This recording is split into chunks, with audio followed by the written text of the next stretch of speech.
Hello friends, welcome to மக்கள் சேவை channel. இன்றைக்கி நம்ம ஒரு முக்கியமான இன்ஃபர்மேஷன் பற்றி தான் பார்க்க போகிறோம்.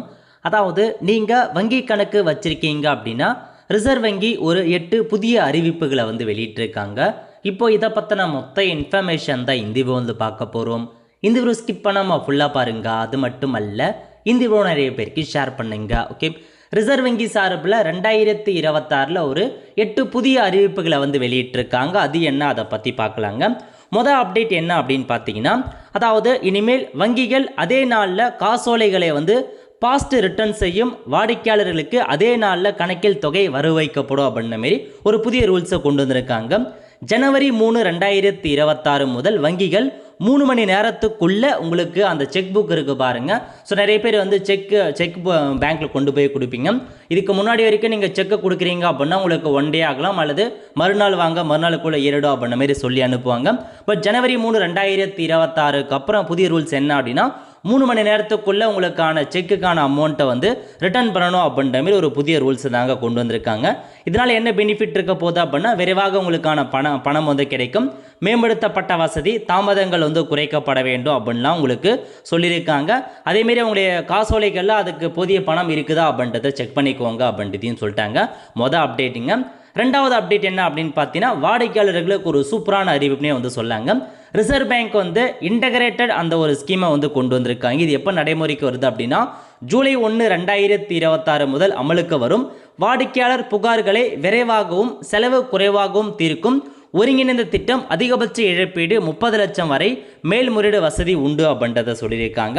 அதாவது ஜூலை 1ஆம் தேதி முதல் இந்த ஒரு புதிய அப்டேட் கொண்டு வந்திருக்காங்க. இது யாருக்கு பொருந்தும் அப்படின்னா, பேங்க் கஸ்டமர் நமக்கு தாங்க பொருந்தும். அதாவது இந்த விதிகளின்படி வங்கியின் கவனக்குறைவால் வாடிக்கையாளர்களுக்கு ஏற்படும் நேரடி இழப்புகளுக்கு 30 லட்சம் ரூபாய் வரை இழப்பீடு வழங்க வங்கி குறை தீர்ப்பாளர்களுக்கு முழு அதிகாரம் வழங்கப்பட்டிருக்கு. இது மட்டுமின்றி வங்கியின் தவறான சேவையால் ஏற்படும் மன உளைச்சல் மற்றும் நேர விரயத்திற்கு கூடுதலாக 3 லட்சம் வரை இழப்பீடாக பெற முடியும் என்பது குறிப்பிடத்தக்கது. ரிசர்வ் வங்கி பார்த்தா இந்த புதிய ரூல்ஸ் கொண்டு வந்திருக்காங்க. இது உங்களுக்கு பார்த்தா ஜூலை 1 முதல் அமலுக்கு வருதுங்க. நீங்கள் பேங்க்குக்கு போகிறீங்க, பேங்க்கில் உங்களுக்கு ஏதாச்சும் ப்ராப்ளம் ஆகுது அப்படின்னா உங்களுக்கு 30 லட்சம் வரைக்கும் நீங்கள் இழப்பீட்டு தொகையாக வாங்கிக்கலாங்க. அதேமாரி உங்களுக்கு பேங்க்கில் தவறான ஏதாச்சும் மன உளைச்சல் ஏற்படுது, அல்லது நேரம் டைம் வேஸ்ட் பண்ணுறாங்க, அந்த மாதிரி சொல்ல 3 லட்ச ரூபாய் வரைக்கும் இழப்பீடாக உங்களால் பெற முடியும் அப்படின்ற மாரி உங்களுக்கு சொல்லியிருக்காங்க. இதுக்கு பார்த்தீங்க அப்படின்னா ஒரு வெப்சைட்டை கொண்டு வந்திருக்காங்க. வாடிக்கையாளருடைய புகார்களை விரைவாகவும் துல்லியமாகவும் சரிபார்க்க மத்திய ரசீது மற்றும் செயலாக்க மையம் CRPC என்ற புதிய அமைப்பு நிறுவப்பட உள்ளது. பொதுமக்கள் தங்களின் புகார்களை நேரடியாக இந்த வெப்சைட் மூலமாக பதிவு செய்யலாங்க. வங்கிகளுக்கும் வாடிக்கையாளருக்கும் இடையான பிரச்சனைகளை தீர்ப்பதில் இந்த புதிய விதிமுறையை அடங்கும் அப்படின்றத சொல்லியிருக்காங்க. இதனால் ஸோ பேங்க்கில் இருக்கவங்க எல்லா ஒர்க்குமே சீக்கிரமாக முடிப்பாங்க அப்படின்ற மாதிரி எதிர்பார்க்கலாம். ஸோ ஜூலை 1ஆம் தேதி முதல் உங்களுக்கு ரொம்ப டைம் மிஸ் இருக்கிறாங்க, ஏதாச்சும் பேங்க்னால மன உளைச்சல் ஏற்படுது அப்படின்னா இந்த வெப்சைட்டில் கம்ப்ளைண்ட் பண்ணும் பட்சத்தில் உங்களுக்கு இந்த இழப்பீட்டு தொகையெல்லாம் வழங்குவோம் அப்படின்றதையும் சொல்லியிருக்காங்க. ரெண்டாவது அப்டேட்டுங்க. மூணாவது அப்டேட் என்ன அப்படின்னு பார்த்தீங்கன்னா, பேமெண்ட் பாதுகாப்பு மற்றும் 2 ஃபேக்டர் ஆதென்டிகேஷன் தொடர்பான மாற்றங்கள் கொண்டு வராங்க. இது எப்போ முதல் அப்படின்னா, ஏப்ரல் 1, 2026 முதல் ஆபத்தான பரிவர்த்தனைகளுக்கு 2 ஃபேக்டர் ஆதென்டிகேஷன் மேலதிக ரிஸ்க் ஃபேஸ் சோதனைக்கு அனுமதிக்கிறாங்க. ஸோ ரொம்ப டிரான்சாக்ஷன் ஏதாச்சும் பண்ணுறோம், ரொம்ப பார்த்தா டேஞ்சரான ஒரு டிரான்சாக்ஷன் பண்ணுறோம் அப்படின்னா அவங்களுக்கு மட்டும் 2 ஃபேக்டர் ஆதென்டிகேஷன் ஒவ்வொரு தடவையும் டிரான்சாக்ஷன் பண்ண சொல்ல அந்த 2 ஃபேக்டர் ஆதென்டிகேஷன் OTP என்ட்ரு பண்ணுற மாரி அனுமதிக்கப்படும் அப்படின்னு சொல்லியிருக்காங்க. இது ஏப்ரல் 1 முதல் உங்களுக்கு நடைமுறைக்கு வரும் அப்படின்றத சொல்லியிருக்காங்க. நாலாவது அப்டேட் என்ன அப்படின்னு பார்த்தோன்னா, ஸோ ஆல்ரெடி பார்த்த மாதிரி தான் இந்த அப்டேட்டை கொண்டு வந்திருக்காங்க.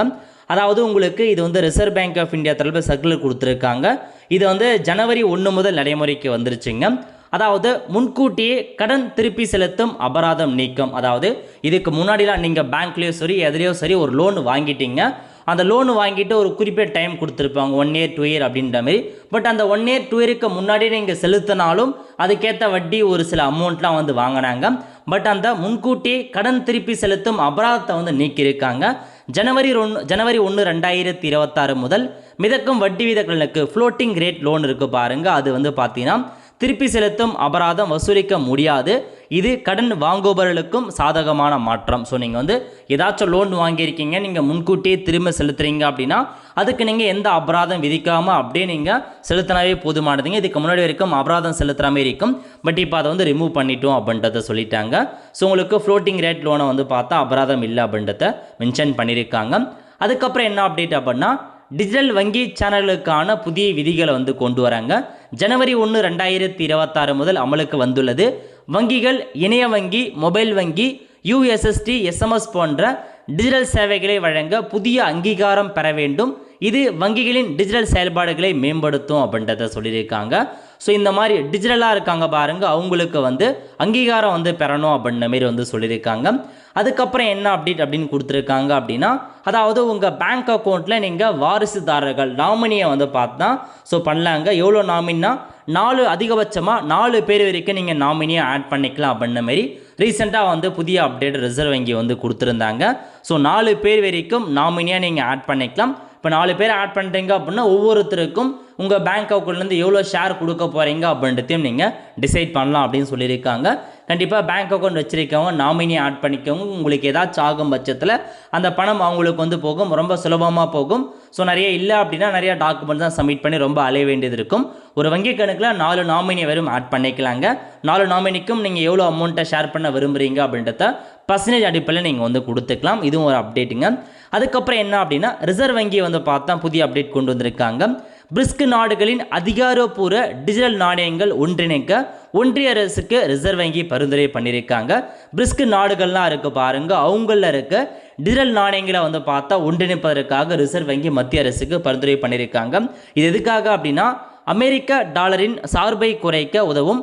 இத்திட்டத்தை நடப்பாண்டில் இந்தியாவில் நடைபெற உள்ள பிரிக்ஸ் மாநாட்டின் முக்கிய அஜெண்டாவாக சேர்க்குமாறு ரிசர்வ் வங்கி அரசுக்கு வந்து ஆலோசனை வந்து கூறியிருக்காங்க.